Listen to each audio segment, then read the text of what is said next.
ওটা তোমার, আমি দুটো খেয়ে নিলাম। Good morning and welcome back to my channel MS ফ্যামিলিতে সবাইকে অনেক স্বাগত, অনেক ভালোবাসা জানিয়ে নতুন ভিডিও শুরু করছি। সকাল 6:30 বাজে। 6:30 বাজে নিকল? ও 6:15 বাজে। আমার এমএস ফ্যামিলি চ্যানেলে এরকম গুড মর্নিং সকাল 6:15 বাজে তোমরা সচরাচর শুনতে পাও না, তো এটা একটা সেই মিরাক্কেল হয়ে গেল। যাই হোক, বাবাকে ওদিকে ফোন করা হয়েছে, বাবা রেডি হচ্ছে, গাড়িও আসছে, আর আমি পুরোপুরি রেডি। এটাই পরে নিলাম, এটা দেখতেও ভালো আছে, আর এটা বাইরেও ছিল, আলমারি থেকে বেরো করতে লাগেনি, এটা মোটামুটি চলে যায়। আর এর ভেতরে ওই কালো কুর্তিটাই পরেছি, যদি কখনো গরমে কষ্ট হয় ওপরের সোয়েটারটা খুলে নেব, ঠিক আছে? তো চলো, কালকে রাতে ব্র্যান্ড প্রমোশনের যে সেই আই মেকআপ করেছিলাম সেটা এখনো হালকা হালকা চোখে রয়েছে, তাও ফেস ওয়াশ দিয়ে মুখ ধুয়েছি সকালবেলা, সানস্ক্রিন মাখলাম।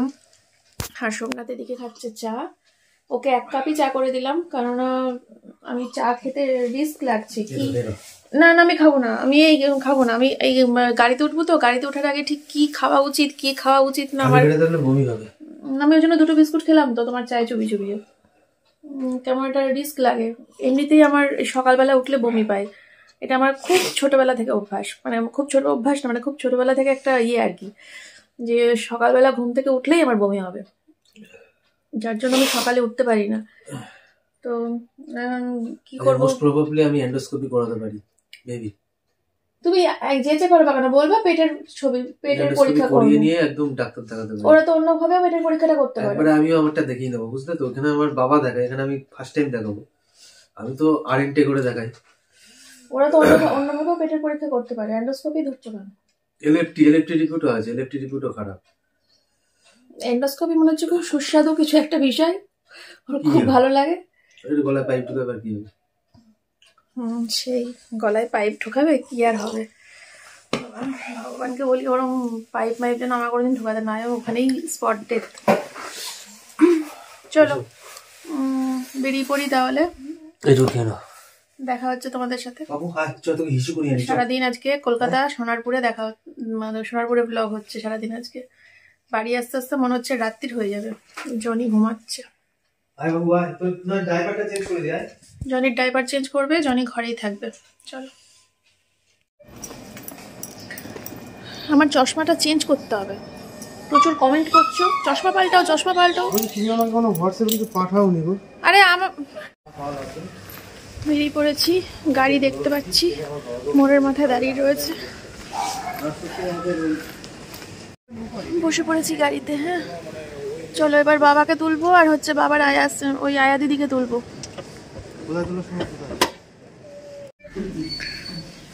তো এই যে দিদি, একটু হাই করে দাও দিদি। আর এই যে বাবা, চলো। না এটা নিও না, এমনি ক্যারি প্লাস্টিক, হ্যাঁ ওটা এমনি নাওনি তুমি, 2-1টা প্লাস্টিক ওতেই হবে। চলো, বমি হয় কি 4 চাকায় তোমার? আমারও হয় না এখন, আমার আগে হতো বাসে তো। ও আচ্ছা, আমার আগে হতো 4 চাকায়, আমার আগে হতো 4 চাকায় উঠলে বমি, এখন সেটা কেটে গেছে। এত ওটা উঠেছি 4 চাকায় রিসেন্ট, অনেক ঘুরেছি তো গেল 1 বছরের মধ্যে, এখন কেটে গেছে। বাবাকে নিয়ে যাচ্ছি সোনারপুর, ঠিক আছে? চলো সঙ্গে থাকো, কি হয় না হয় সবটাই শেয়ার করব। টুকি তলা দিয়ে যাবো নাকি? বলছে 15 মিনিট পর ছাড়বে, কি করব? 15 মিনিট পর ছাড়বে বলছে। এই যে পাশে একটা লোক বলতে বলতে গেল, সামনে দিয়ে আসবো না না, পিছন দিয়ে যেতে হবে গেলে। কি বলছি দেখো, সকালবেলা আমাদের একটু মর্নিং ওয়াক হয়ে গেল। কোথার থেকে আমরা দুজনে হাঁটছি জানো? এই ট্রেনটার জন্য লাইন পার হতে পারছি না, ট্রেনটা কোথায় শেষ, সেই শেষ মাথা অবধি আসলাম, এসে এখন তারপরে আমরা পার হব লাইন। ট্রেন দেখ, ট্রেন দেখ, ঠিক আছে, হাত ঠিক আছে।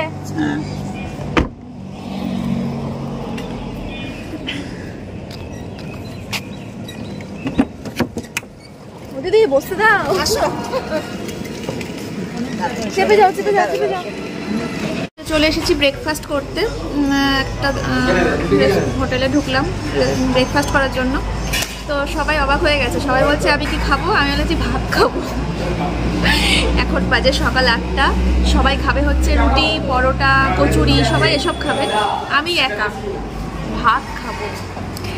সবার থেকে আলাদা, সবার থেকে আলাদা, কোনো সাধারণ মানুষের সাথে আমার ঠিক খাবে খাপ, আমি হচ্ছি সবার থেকে আলাদা, ঠিক আছে, সামথিং ডিফারেন্ট। সকাল 8টার সময় কারা কারা বাড়ির বাইরে গিয়ে ব্রেকফাস্টে ভাত খাও আমাকে কমেন্ট করে বলো এক্ষুনি, ঠিক আছে। তো ভাত চলে এসেছে, আর ওই যে সোমনাথ আসছে, আর দিদি আর বাবাও পেছনে আসছে। আর এই যে আমার গরম গরম ভাত, লেবু পেঁয়াজ, নিরামিষ তরকারি, ডাল ভাজা সব চলে এসেছে। এর মধ্যে নেব হচ্ছে 1 পিস মাছ ভাজা, আর মাছ ভাজা না হলে আবার আমার ঠিক নিরামিষ ঢুকবে না, বুঝলে। আর এই যে বাবা কি খাবা, রুটি লুচি মাটন? সোমনাথ কি খাবা, কি খাবা? রুটি। এই যে আমার মাছ ভাজা চলে এসেছে। ও বাবা, মাছ ভাজার উপরে আবার কি করা এটা, পেঁয়াজ ভাজা, পেঁয়াজ লঙ্কা ভাজা, বাও। হাত ধোয়া দরকার ছিল না, কত দূর হাত ধুতে হবে না, একটা জিনিস দিচ্ছি দাঁড়াও। আর দিদি খাবে রুটি, আর সোমনাথ খাবে রুটি, বাবা খাবে ভাত, আমি খাবো ভাত, ঠিক আছে। আমাকে সবার আগে দিয়ে দিয়েছে, দেখো যারা ভাত খাবে তাদেরকে আগে রুটি। এই তো দুদিকে রুটি।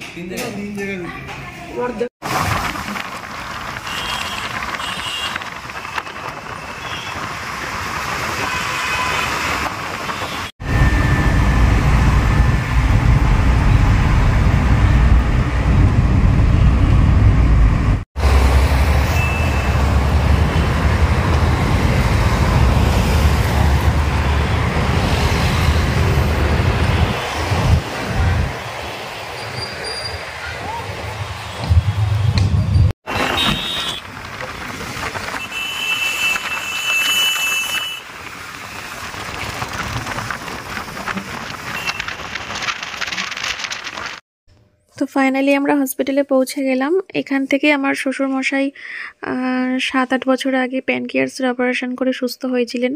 আর তোমরাও প্রচুর কমেন্ট করেছো এখানে নিয়ে আসার জন্য, যে এখানে নিয়ে আসলে বাবা ভালো হবেই।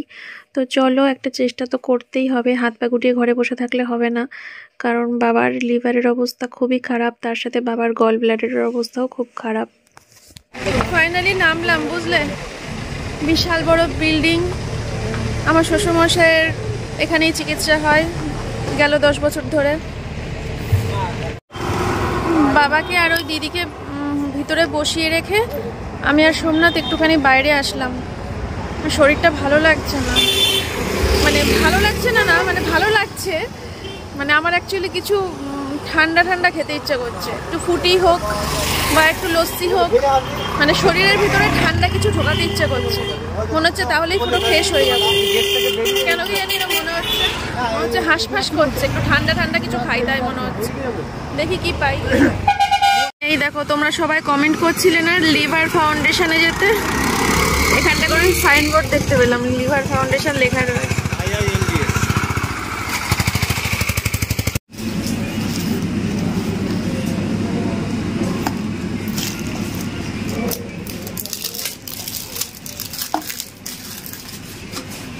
খিদে খিদে পাচ্ছে হালকা হালকা, তাই ভাবলাম এটা খাই, খেয়ে দেখি কেমন।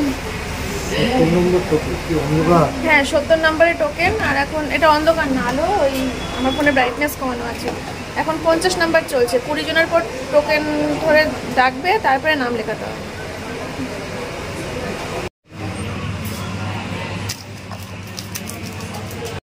কি বললি?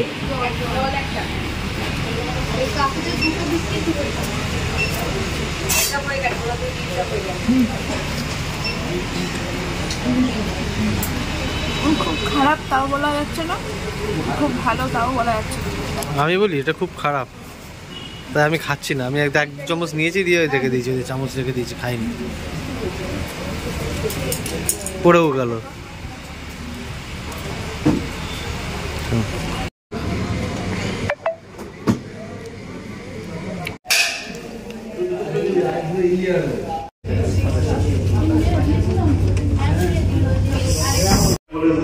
না না, তোমারটা তো নিচ্ছি, রিপোর্টটা নিই নি, আমাকে আবার এন্ডোস্কোপি দিল, আমাকে আমি চেক আপ করালাম না, বলুন বলো আমার এন্ডোস্কোপি করো।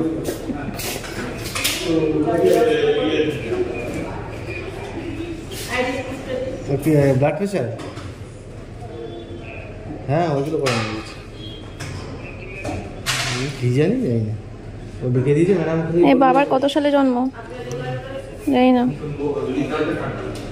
পরশু দিনকেই এন্ডোস্কোপি হবে, পরশু দিনকেই রিপোর্ট দেবে, পরশু দিনকেই ম্যাডামকে দেখে নিতে হবে। না আমি তো পরশু দিনকে আসবো, কালকে আর আসতে পারবো না। কোথা থেকে শুরু করব আর কোথায় যে শেষ করব, কি যে বলবো তোমাদেরকে কিছুই বুঝতে পারছি না। এখন বাজে হচ্ছে বিকেল 5টা বাজে। আমরা আসলাম লাঞ্চ করতে, একটা ধাবা আছে পুরো এই হসপিটালের পাশেই ধাবাটা, ক্যান্টিন থেকে খেতাম। আমাদের তো খুব ইচ্ছে ছিল ক্যান্টিন থেকে খাওয়া দাওয়া করবো, কিন্তু ক্যান্টিনের খাবার শেষ হয়ে গেছে, যার জন্য আমরা এই ধাবাতে আসলাম। তো এখন আমরা খাওয়া দাওয়া করবো, কি আর কথা বলতে পারছি না, মানে কথা বলবো কোথা থেকে শুরু করব কোথায় শেষ করব কিছু বুঝতে পারছি না। কথা তো অনেক জমে আছে, কারণ ক্যামেরা অন করলাম প্রায় 4 ঘন্টা পর ক্যামেরা অন করেছি। চলো খেয়ে নিই আগে, তারপরে কথা বলছি। ভাত, এটা হচ্ছে আলু ভাজা, এটা হচ্ছে ডাল, এটা হচ্ছে একটা সব রকম সবজি দিয়ে ঘ্যাট।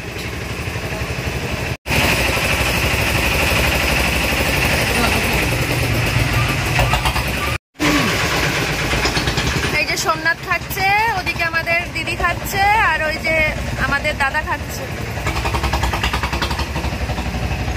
মাছটা আসছে, মাছটা আসলে পরে আমি খাওয়া শুরু করবো, ততক্ষণ বসে আছি। লাঞ্চে হচ্ছে এই যে সবজি, ডাল, আলু ভাজা, আলুর সঙ্গে পেঁপেও আছে এর সঙ্গে মনে হচ্ছে, আর লেবু। এই যে আমার জন্য লেজা, আমি বললাম লেজা দাও, ঠিক আছে। লেজা কেউই খেতে চায় না, ওই জন্য লেজার কাস্টমার আমি সবার থেকে একটু ডিফারেন্ট না, কি করা যাবে। আমরা বাড়ির দিকে রওনা দিয়ে দিয়েছি, বাড়িতে গিয়ে তারপরে তোমাদের সাথে কথা বলছি, ঠিক আছে। কথার পাখার জমে আছে, আমি তো ভিডিওই করিনি সেরকম একটা সারাদিন। বাড়িতে গিয়ে তারপরে সব কিছু বলছি তোমাদেরকে। এখনও কলকাতায় আছি, এখন 5:30 বাজে। তো বাড়ির বাইরে বেরোলেই আমার মেয়ে আমাকে ফোন করে বলে, মা আসার সময় হাতে করে আমার জন্য কিছু একটা নিয়ে এসো। আমার খুব ভালো লাগে মেয়ে যখন আমাকে এটা বলে, কারণ আমি দেখেছি একটা লক্ষ্য করে মেয়ে কাউকে এসব কথা বলে না। আমি যখন বলি যা অন্য কাউকে গিয়ে বল, দাদুকে বল, ঠামকে বল, বাবাকে বল, ও বলে না, লজ্জা করে, ও শুধু আমার কাছেই বায়না। বাড়ি ঢুকলাম, এখন 9:30 বাজে। তোমাদেরকে কিচ্ছু জানানো হয়নি, তোমাদের সাথে দেখা হয়নি, কিচ্ছু হয়নি। লাস্ট কখন তোমাদের সামনে এসেছি কিচ্ছু জানি না। এই যে মাম্মাম। তো চলো আমি চেঞ্জ করে নিই, মুখ হাত পা ধুয়ে ফ্রেশ হয়ে নিই, তারপরে তোমাদেরকে সব বলছি কি হলো না হলো। আমি এখন খুব ক্লান্ত, এখন আর কথা বলার মতো ক্ষমতা নেই। পরে আসছি, হ্যাঁ ফ্রেশ হয়ে আসছি। এখন টাইম হচ্ছে 10টা, এখন টাইম হচ্ছে 10টা। তো আমি ফ্রেশ হলাম, চেঞ্জ করলাম, চোখ মুখ ধুয়ে বসলাম, মুখে ফেস ওয়াশ দিলাম। তো এত রাতে আর স্নান করার কথা ভাবতেও পারছি না। যাই হোক, কাজের কথায় আসি। গেছিলাম তো ভেবেছিলাম ওখানে গিয়ে বড় বড় ডাক্তার দেখাবো, দেখিয়ে মানে ভালো ডাক্তার দেখিয়ে ওষুধ নিয়ে বাড়ি আসবো, বাবাকে ওষুধ খাওয়াবো, এরকমটাই ভেবে গেছিলাম। কিন্তু ওখানে যাওয়ার পর ডাক্তারকে যখন মনোরমার রিপোর্ট দেখালাম, তো মনোরমার রিপোর্ট কোনো ভ্যালু নেই। ওখানে ওরাই রিপোর্ট করবে, ওরাই পরীক্ষা করতে চায়, ওরাই রিপোর্ট করতে চায়, ওরাই বিষয়টা দেখতে চায় এবং বিষয়টা ওরা সলভ করতে চায়। যেহেতু ওই ওটা পুরোপুরি পেটের আর কি, হসপিটাল পেটের ওপরই ওখানে সব কিছু চিকিৎসা। তো মনোরমার রিপোর্ট ওখানে সেরকম কোনো ভ্যালু দেয়নি। ওরা বাবাকে দেখলো, বাবাকে চেক আপ করার পর সঙ্গে সঙ্গে বলল যে খুব ক্রিটিক্যাল কন্ডিশান, ইমিডিয়েটলি ওনাকে ভর্তি করতে, ইমিডিয়েটলি। বললো এক্ষুনি ভর্তি করা উচিত, তাই বললো। আর বললো যে আমরা এখানে ভর্তি করে নিয়ে আমরা এখানে প্রচুর পরীক্ষা করব, অ্যান্ডোস্কোপি করব, পেটের জল পরীক্ষা করব, সিটি স্ক্যান করব, মানে আলট্রাসোনোগ্রাফি, মানে প্রচুর প্রচুর, এমআরসিপিও বোধহয় আবার করবে। তো ওরা সমস্ত টেস্ট নিজেরা করবে। তো 3-4 দিন ওখানে রাখতে চাইলো। তো বাবাকে জিজ্ঞাসা করলাম, বাবা বললো যে ঠিক আছে তাহলে ভর্তি যখন হতে বলছে আজকে তো ভর্তি হয়ে যাই। তারপরে আমরা আলোচনা করলাম কি করব না করব, কেননা রানাঘাটে হলে তো কোনো ব্যাপার না, যেহেতু এটা কলকাতাও একদম মানে ছাড়িয়ে, কলকাতা তো ভিতরেও মানে পড়ে না, কারণ কলকাতায় ঢুকেছি কখন, তারপরে সোনারপুর কোথায়, কলকাতা কোথায়, বাপরে বাপ। তো সেখানে গেলাম। তো এই আর কি, আমি পুরো ঘেটে হয়ে আছি, মাথা কাজ করছে না। বাবা আজকে বলছিল যে কতদিন ভালো মন্দ খাই না, কতদিন ভালো খাবার খাই না। তো এটাও ভাবছি, মাঝে মাঝে মনে হচ্ছে যে বাবাকে শেষ জীবনে এসে খাওয়ার কষ্ট দেব, কিন্তু রোগটাই এমন হয়েছে, বাবা যা খেতে চাইবে বাবাকে এখন সেই খাবারটা দিই কি করে। সিদ্ধ সিদ্ধ খাবার আমি আমার জন্মের পর থেকে কোনোদিন বাবাকে এরকম সিদ্ধ সিদ্ধ খাবার খেতে দেখিনি, বাবা খেতে পারে না। আমার যে জন্মের পর থেকে দেখে আসছি বাবাকে রসা কষা খাবার খেয়ে থাকতে, তো সেখানে মানুষটা এখন সিদ্ধ সিদ্ধ খাচ্ছে, খারাপও লাগছে। তো এই আর কি, তো দেখা যাক। এখন সোনারপুরেই রেখে আসলাম। ডেলি আপ ডাউন তো করতে পারবো না, কারণ ডেলি আপ ডাউনটা করবোটা কীভাবে, যে কালকে মেয়ের কি বলে স্কুলে ভর্তি রয়েছে, তারপরে ধরো হয় না, বাচ্চা রয়েছে, এবার প্রত্যেক দিন কলকাতা যাওয়াটা একটু একটু অসম্ভবই হয়ে যাচ্ছে। তার জন্য একদিন বাদে বাদে যাব ভাবছি, কাল বাদে আবার পরশু দিনকে যাব। আর নার্সিংহোমের ফোন নাম্বার তো নিয়েই এসেছি, প্লাস আমার নাম্বারও ওনারা নিয়ে গেছেন। এইমাত্র নার্সিংহোম থেকে ফোন করেছিল, বললো কালকে সকাল 10টার সময় অ্যান্ডোস্কোপি করবে। এবার আমি ভাবছি অ্যান্ডোস্কোপির ধকল বাবা সহ্য করতে পারবে কিনা, এইরকম মোটা পাইপ জ্ঞান অবস্থায় মুখ দিয়ে ঢোকাবে পেট অবধি। সোমনাথ অ্যান্ডোস্কোপি করেছে, জানে, তো সেই অ্যান্ডোস্কোপির ধকল বাবা সহ্য করতে পারবে কিনা সেটাও ভাবছি। বড় বড় মানুষই হিমশিম খেয়ে যায়। হ্যাঁ, তোমার বাবা এমনিতে একটু রক্ত দেখলেই ভয় পেয়ে যায়। এখন আমি তো মানে শুধু অ্যান্ডোস্কোপি হবে না, ওখানে তোমার সিটি স্ক্যান হবে, এমনকি ওই পেট ফুটো করে গল ব্লাডার পরিষ্কার করতে হতে পারে। ও হ্যাঁ, পেট ফুটো করে গল ব্লাডার পরিষ্কার করবে। তো এখন এই ট্রিটমেন্টগুলো তো কন্টিনিউ করতে হবে, বাবার কষ্ট হবে বলে বা শেষ জীবনে কষ্ট দেব না বলে বাড়িতে তো নিয়ে এসে ফেলে রাখা যাবে না। বুঝতে পেরেছি, কিন্তু এটাও দেখতে হবে যে বয়স হয়েছে, এখন কতটা ধকল নিতে পারবে কিনা সেটা। এখানকার ডাক্তার, নিয়ত কলকাতা ডাক্তার বিদ্যুৎ দেবনাথ, যিনি জেনারেল সার্জন, উনি বললো যে বয়স হয়ে গেছে, এখন ট্রিটমেন্ট করা মানে মনকে বোঝানো। এখানকার ডাক্তার হাত তুলেই নিয়েছে, আমাদের রানাঘাটে যে ডাক্তারবাবুকে দেখিয়েছিলাম বিদ্যুৎ দেবনাথ, ওই ডাক্তারবাবু হাত তুলেই নিয়েছে। উনি বলেই দিয়েছে যে এখন চিকিৎসা করা মানে নিজের মনকে বুঝতে হয়, এখন আর কিছু করার নেই। তো উনি হাত তুলে নিয়েছেন। তারপরে বললো যে এরকম, তারপরে আমরা ঠিক করলাম যে এক কাজ করবো, লিভারের তো ভালো চিকিৎসা কলকাতা সোনারপুরে, ওখানে গিয়ে ট্রিটমেন্ট করাবো, কারণ ওখান থেকে অনেকেই ভালো হয়ে এসছে। সেই আশা নিয়েই পাঠালাম। এবার দেখা যাক কি হয়, ওরা তাহলে টেস্টগুলো করুক, কি করব কিছু মাথা কাজ করছে না। আমাদের সোনারপুরে একজন রয়েছেন, মানে আমার বাবা যখন বোম্বেতে ছিল তা ক্যান্সারের চিকিৎসা করার জন্য 1 বছর যখন বোম্বেতে ছিল, তখন আমার বাবার পাশের বেডে দুজন স্বামী স্ত্রী ছিলেন টাটা ক্যান্সার হসপিটালে, এই সোনারপুরে বাড়ি তাদের, বাবার সাথে ওখানে ছিল। এবার তাদের সাথে 1টা বছর ছিল, বাবার সাথে খুব ভালো বন্ধুত্ব হয়ে গেছিল। তো তাদের বাড়ি হচ্ছে সোনারপুরে, তো তাদেরকে বলে আসা হয়েছে, যেহেতু আমাদের সাথে একটা ভালো সম্পর্ক আছে, বাবাকে ওখানে টাটা ক্যান্সার হসপিটালে যখন বাবা ছিল 1 বছর, তখন বাবার সাথে অনেক 1টা বছর থাকলে যা হয় পাশাপাশি বেডে আর কি, বুঝতেই পারছো। তো তাদেরকে বলে আসা হয়েছে, তারা সকালবেলা, তাদের কাছে ভিজিটিং কার্ড দিয়ে এসেছি, তারা সকালবেলা করে যাবে, একবার কালকে দেখবে, আবার কালকে বিকেলেও একবার যাবে দেখবে, কালকে দুবেলা গিয়ে দেখা করবে বাবার সাথে। আর পরশু দিনকে খুব সকাল সকাল আমি আর সোমনাথ আবার বেরিয়ে যাব, কালকের দিনটা বাড়িতে থেকে পরশু দিন আবার বেরিয়ে যাব। এবার খারাপও লাগছে, বাবা বলছিল না কতদিন ভালো মন্দ খাই না, কতদিন হয়ে গেছে খাসির মাংস খাই না বলছিল, শুনে খারাপ লাগছিল। তা কিছু হয়ে গেলে তখন নিজেরই খারাপ লাগবে যে বাবাকে শেষ জীবনে একটু ভালো মন্দ খাওয়ালাম না, মাংস খেতে চেয়েছিল খাওয়ালাম না, তখন পস্তাতে হবে। আবার এটাও ঠিক, খাওয়ানোটা এখন বিপজ্জনক, কারণ ট্রিটমেন্টে কখনোই বলে না যে এখন ওসব খাওয়াও, ট্রিটমেন্ট বলে সিদ্ধ খাওয়াও, হালকা খাওয়াও, পাতলা খাওয়াও, তাই না?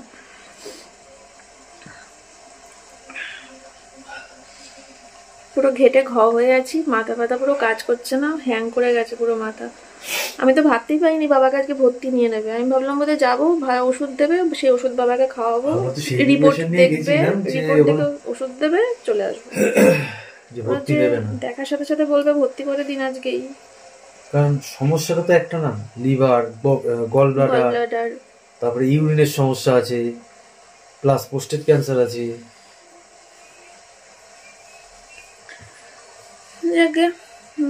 দেখি কি হয়, ট্রিটমেন্ট তো করাতেই হবে। ট্রিটমেন্ট না করিয়ে বাবার কষ্ট হচ্ছে বলে ট্রিটমেন্ট করাবো না, এটা তো একটা বোকামো ছাড়া আর কিছুই নয়। ট্রিটমেন্ট করাতেই হবে। হ্যাঁ, এবার দুদিন যে পেটে ব্যথা ঘুমাতে পারিনি, সেটাই ওখানে কিছুটা রিলিফ পাবে। আজকে হয়েছে কি, পেটের জল নিয়ে পরীক্ষা হয়েছে, পেটের জল নিয়ে পরীক্ষা হয়েছে আজকে। কালকে হবে সিটি স্ক্যান। আমরা যখন বেরোচ্ছি তখনই বাবাকে ঢুকাচ্ছিল, ওই পেটের জল নিয়ে পরীক্ষা হবে বলে। আর সিটি স্ক্যানটা আজকে হবে কি? হ্যাঁ, সিটি স্ক্যানটাও আজকে হবে। কালকে এন্ডোস্কোপি হবে। মোটামুটি যা রিপোর্ট হয়ে যাবে। এন্ডোস্কোপি করার সময় বাবার কি হাল হবে ভাবো তো। চিৎকার তো করবেই। ওই দুজন হাত ধরবে আর দুজন পা, চিৎকার করার সুযোগও পাবে না। হুড়মুড় করে পাইপ ঢুকাবে বলো। চিৎকার মুখে তো একটা সে ঢুকিয়ে রেখে দেয় না, চিৎকার করার সুযোগও পাবে না। মানে পাইপ ঢুকালো তো হাঁ হয়ে থাকে, ওয়াক ওয়াক আসবে, ওয়াকও হবে না। পাইপ বের করবে তখনও ওয়াক ওয়াক আসবে না, মুখ দেখে লালা ঝোলা পড়তে থাকবে। তারপরে মোটামুটি 1 ঘন্টা কথা বলতে পারবে না, ব্যথা থাকবে, অন্তত 1.5 দিন ব্যথা থাকে গলা।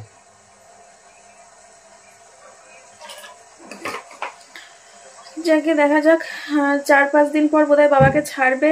আর এদিকে তো আমি মিট আপ 24 তারিখে ফাইনাল করে ফেলেছি। ওটা তো কোনোভাবেই আমি নড়চড় করতে পারবো না, কারণ আমার ক্লাবে অ্যাডভান্স করা হয়ে গেছে। চারিদিকে যেখানে যেখানে আমার বুক করার দরকার ছিল, টাকা পয়সা দেওয়ার দরকার ছিল, সব জায়গায় ইনভেস্ট করা হয়ে গেছে, ডেট বুক করা হয়ে গেছে, ক্লাব বুক করা হয়ে গেছে, সব কিছু। তো আমি তো ভাবতেই পারিনি বাবাকে আজকে ভর্তি করে নেবে। কিছু করারও নেই, আমাকে দুটো দিকই সমানভাবে ব্যালেন্স করে আমাকে চলতে হবে। আমাকে সোনারপুরেও যেতে হবে, বাবাকে দেখাশোনাও করতে হবে, আবার 24 তারিখে তোমাদেরকেও সময় দিতে হবে। কারণ আজকে তোমাদের জন্যই বাবার চিকিৎসা করাতে পারছি। কারণ কটা মেয়ে পারে এরকম বিয়ের পর তার নিজের মা বাবার এরকম চিকিৎসার দায়িত্ব নিতে, এটা কটা মেয়ে পারে? এটা সম্ভব হয়েছে শুধুমাত্র তোমাদের জন্য। সুতরাং তোমাদেরকে তো আমি কোনো মতেই ফেরাবো না। আজকে তোমরা আছো বলেই বাবার চিকিৎসা করাতে পারছি। তো 24 তারিখে তোমাদের সাথে যেমন দেখা হওয়ার কথা আছে তেমন দেখা অবশ্যই হবে। দরকার হলে আমি 23 তারিখে যাব বাবার সাথে দেখা করতে, 24 তারিখটা বাদ দিয়ে আবার 25 তারিখে যাব দেখা করতে। এমনিও তো রোজ যেতে পারবো না, একদিন বাদে বাদে যেতে হবে। কি মা? যাবো এবার। ঠামের বাড়ি? এই তো সারাদিন পরে আসলা এই বাড়িতে, একটু পরে যাচ্ছি, আমরা একসাথে খেতে যাবো বাড়িতে। ভাই বাড়ি চলে যাবে আজকে। ভাই নেই তো।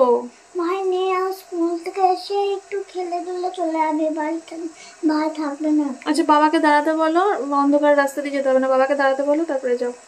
আমি একটু পরে যাচ্ছি, খেতে যাচ্ছি, তাড়াতাড়ি খেয়ে শুয়ে পড়বো। আজকে কি রান্না হয়েছে না হয়েছে রাতে যখন খাবো তখন তোমাদের সাথে শেয়ার করছি, ঠিক আছে? তো জানিও না। ও বাবা, কোথায় তোর বাবা? তো চলো তোমাদের সাথে পরে আসছি। আর কি বলবো, শেষ করবে না? না মা, রাতের ডিনার দেখাতে হবে না, এখন ভিডিও শেষ করলে হয়? বলে দাও। তো এই আর কি, মন মেজাজ কিছু ভালো লাগছে না, পুরো বিকৃত মস্তিষ্ক হয়ে রয়েছি। আর এত চাপ, এত চিন্তা, এত ভাবনা, এত ঘেটে হয়ে গেছি পুরো।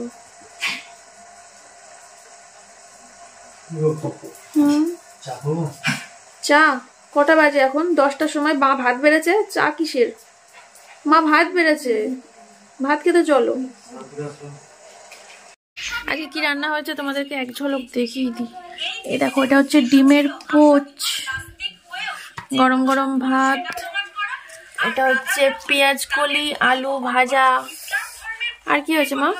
ডাল, ডাল,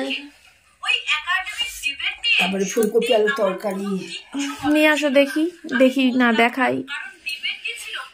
ফুলকপি আলুর তরকারি মনে হয় আমি নেব না, আমি এইগুলো দিয়ে ভালো খাবো। টক ডাল ওটা,